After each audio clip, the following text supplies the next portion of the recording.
Andrew, thank you so much for sitting down with us. Of course, and it's great to see you. There has been a lot of speculation about whether you would run for re-election over the last year or more now. You finally have decided, you've announced your re-election bid. What led to that decision? Well, for the past 20 months, I've been fighting to protect our core American values: free speech, democracy, the rule of law. And now I'm excited to get back into office to keep fighting for the residents of Hillsborough County, for parents like me who are trying to make our neighborhoods as safe as possible for our children, for victims, and for every family who lives in our community. The response yesterday, or rather I'll put it to you, what was the response yesterday when you announced that you're running for re-election? Well, the response was extremely enthusiastic, and it's understandable. And I was twice elected to serve in this office. I was illegally removed, and that's not just my opinion, that's a fact, based on what 2 courts of law have found. And so, understandably, people want the person that they trusted, the person that they elected, the person who has delivered results to this community, that have made Hillsborough County the safest large community in Florida. And so I was really overwhelmed and humbled by how much enthusiasm there was.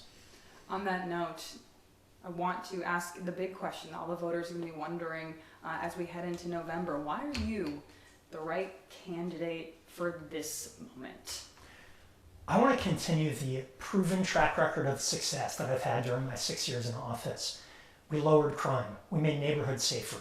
We fought for victims. We improved the system. We stood up for people's values and their freedoms. And that's what a state attorney should do. We had promises that I made as a candidate. I delivered on those promises and kept them, and that's why I was elected and re-elected. Governor DeSantis will still be in office if you are to be re-elected in November. Do you imagine that you'll continue to butt heads over issues? How are you going to be able to work together moving forward? And is there any concern that what happened back in 2022 could happen again? So let me take the second question first. Mm-hmm.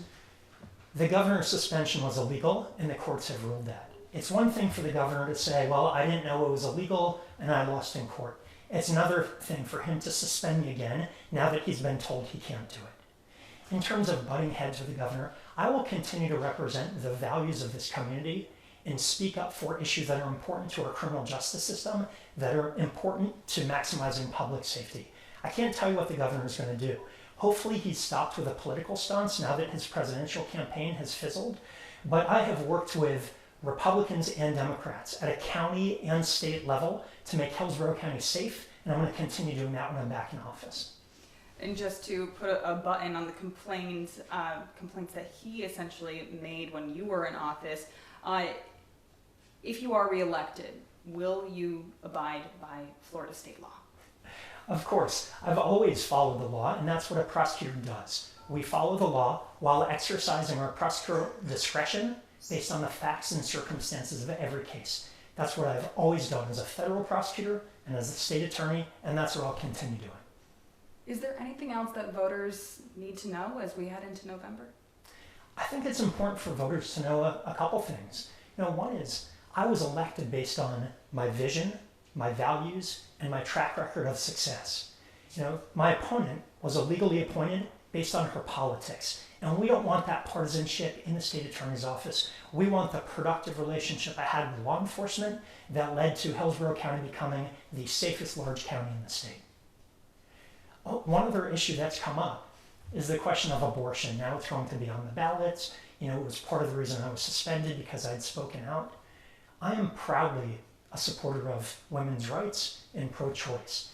And I have the constitutional right to speak out on those issues and to talk about how I don't think it actually helps make our community safer to prosecute women and doctors and nurses for private medical decisions. That being said, I'll do what I've always done as a prosecutor. I'll follow the law and apply discretion based on the facts of the case. And then lastly, there is a possibility at any point now that the lower courts could act and essentially and reinstate you. What would be your reaction if that were to happen? How quickly could you foreseeably be sitting back in that position? Well, unfortunately, nothing about this process has been quick, and that's not just unfortunate for me.